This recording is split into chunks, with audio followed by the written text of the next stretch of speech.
jaajëfal leen ci ànd bi ngeen di ànd ak ñun mbokku internet bu 5M TV Sénégal jaa ngeen jëf ci teewlu bi.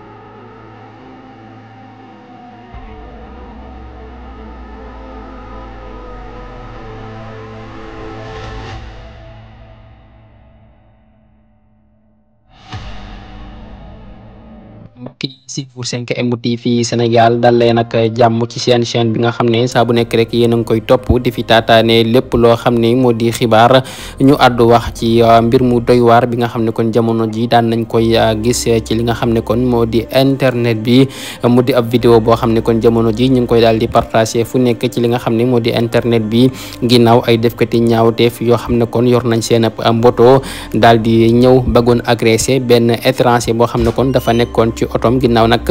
caméra de surveillance bi daal di koy jël mu nekk nag mbir mu doy waar boo xam ne kon jamono ji nag daan nañ koy nemmeeku ci réew mi di Sénégal jamono ji nga xam ne kon saa bu nekk rek ñi ngi nemmeeku ay defkati ñaawteef yoo xam ne kon dañuy agressé nit ñi ba ci gundar kàmm ñu gis nag ay defkati ñaawteef yoo xam ne kon gis nañ leen ci caméra de surveillance bi la ñu yor ab mboto bëggoon nag agressé benn étranger boo xam ne kon dafa nekkoon ci otoom mu nekk nag loo xam ne kon lu doy waar la actuellement ci réew mi di Sénégal.